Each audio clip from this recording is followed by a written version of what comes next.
कोथिंबीर कधीही कापण्याच्या अगोदर धुवून घ्यायची आहे. पुढचं प्रोसेस आपल्याला करायचं आहे. ही धुवून छान कापलेली कोथिंबीर आहे, बारीक बारीक कापून घ्यायची आहे. सर्वात आधी आपण हा वाटलेला मसाला टाकून घ्यायचा आहे. अद्रक, लसूण, जिरे, ओवा आणि हिरवी मिरची यामध्ये टाकून घ्यायचं आहे.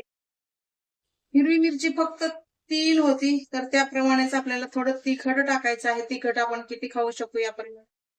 त्यानंतर टाकायची आहे हळदी, अर्धा चम्मच हळदी आहे. त्यानंतर टाकायचं आहे हिंग, टाकून घ्यायचं आहे. त्यानंतर आपण हे चवीप्रमाणे मीठ टाकायचं आहे. मीठ पण टेस्ट प्रमाणेच मीठ टाकून घ्यायचं आहे. आता आपण हे छान मिक्स करून घ्यायचं आहे, जेणेकरून कोथिंबीर मध्ये सर्व मसाला लागेल. यामध्ये टाकायचं आहे आपण बेसन. तर हे 2 वाटी बेसन आहे. आपण कोथिंबीर वडी करत आहोत, त्याप्रमाणेच कोथिंबीरीचं प्रमाण जास्त असलं पाहिजे.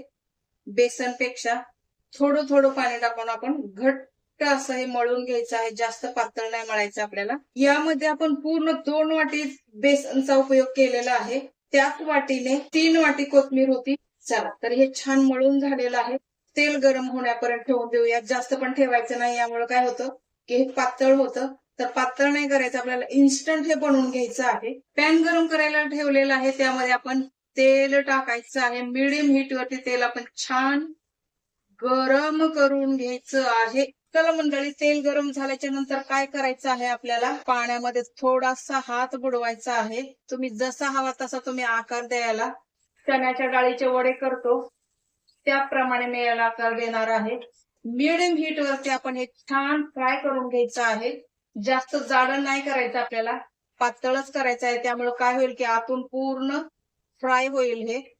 तर आकार तुम्ही गोल द्या किंवा ओव्हल शेप द्या. तर ही इन्स्टंट कोथिंबीर वडी कशी बनवायची हे आपण आजच्या व्हिडिओमध्ये बघत आहोत. याला आपण उकडण्याची आवश्यकता नाही. उकडण्यामुळे काय होतं, वेळ फार जातो. आणि दुसरी गोष्ट अशी की झटपट आपल्याला कधी खाण्याचं मन करत असेल तर आपण अशी ही कोथिंबीर वडी झटपट बनवू शकतो. पाण्यात हात लावल्यामुळे काय होईल की हे बेसन स्टिकी असतं ना, तर ते पटकन हातातून सुटलं जातं. पाण्याचा हात लावणं आवश्यक आहे.